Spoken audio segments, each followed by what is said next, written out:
Welcome back to CFB Cauldron Live. I'm Bubba Wagamuth, and thank you for tuning in for our 6th live show tonight.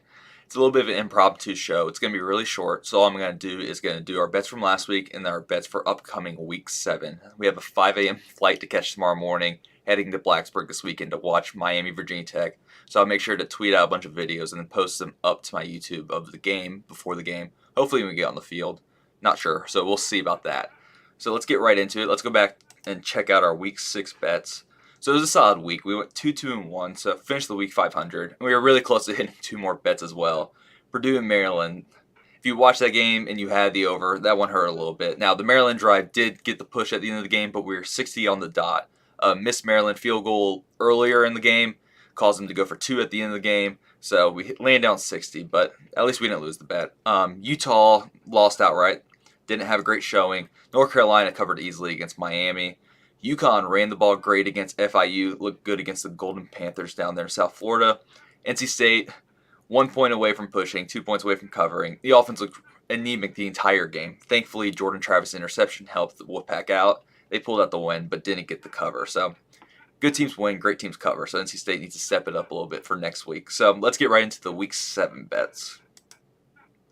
Week 7. So, we're going to start off with a Thursday night game, actually. We're going to go Louisiana at Marshall. So, if you haven't been keeping up with the Sun Belt to this point, Louisiana's offense has been really struggling, especially the last 3 games. They've had losses to Louisiana Monroe, to Louisiana Monroe again, not twice. Louisiana Monroe, South Alabama, and Rice. Each game they haven't scored 21 points. So right now in total offense, they're 114th out of 131 teams in the FBS actually. So I expect the Marshall defense to really feast on this Louisiana Lafayette offense. Marshall right now is 15th in total defense in the entire country, so expect the Thundering Herd to win and cover here at home. Temple at UCF. So if you watched the Knights last week against SMU, I feel like that offense and the whole team is really starting to hit their stride under Gus Malzahn. The offense started to get going in the second half. John Rice Plumlee looked a lot more comfortable, and he honestly has a really good receiving core. Javon Baker is an Alabama transfer. Kobe Hudson's an Auburn transfer, and he was one of their best receivers last season. I think that UCF offense is starting to hum. And Temple in offense is 125th out of 131 teams as well. They've really struggled the entire year on offense, scored 3 against Memphis. I expect the Knights to win and cover here at home. Minnesota and Illinois, I like the under of 39 here. That number seemed a little high, especially given the status of Illinois quarterback Tommy DeVito. He's really been the catalyst for this Illinois offense. I really think he's taken them to the next level. Left the game last week with an ankle injury. We don't know if he's playing this week. I would venture to say he's not, just because it's a recurring ankle injury from training camp. But we'll see, I guess, when the game starts at noon on Saturday. And also, both of these teams are top 5 in defense.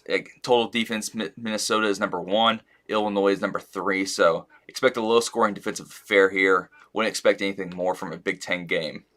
Mississippi State at Kentucky. I have Kentucky +7 here, but I was really surprised to see that the Cats were that big of dogs. And I thought the game would be closer to Pick'em.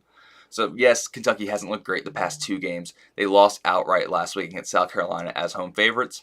But Will Levis didn't play, and if you know anything about the Kentucky offense, you know they've really struggled to run the football. So you lose your first-round quarterback, you can't run the football. That spells disaster for this Kentucky team. So I expect them to bounce back. I think Will Levis is playing.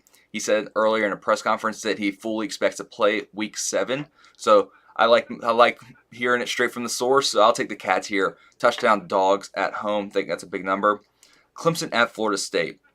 I think Clemson really shuts down this Florida State rushing attack. Florida State's ran the ball really well. They're number 1 in the ACC in yards per carry currently. They average over 200 rushing yards per game. But this is the first time the entire Clemson defensive line's back. Xavier Thomas comes back this week. I think it's going to be his first game of the season. Brian Bresee, Miles Murphy, Tyler Davis, KJ Henry. The whole gang's back together at Clemson. This Clemson defensive line, I think, is the best in the country. I think they shut down the Florida State rushing attack, which means you put a lot of pressure on Jordan Travis to make plays with his arm. I like Clemson here.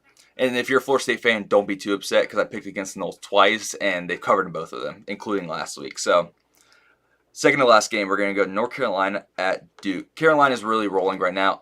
They were my favorite to win the Coastal in my preseason predictions.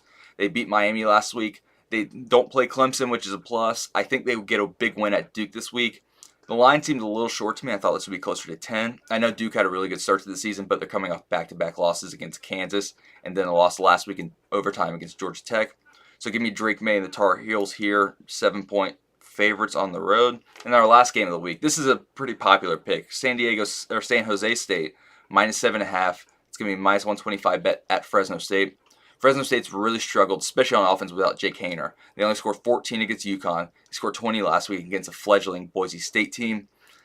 This number opened up closer to 5 or 5.5. I'm kind of upset myself I wasn't able to grab it at that, but it's climbed all the way up to 9 points now. Give me San Jose State on the road at Fresno against a struggling Fresno team. So like I said, it's going to be a short show. That's all we actually have for tonight. So leaving tomorrow morning, hang out with the Blacksburg. Hope to tweet out a lot of pictures, a lot of photos, a lot of videos from the game. Super excited to keep you guys up.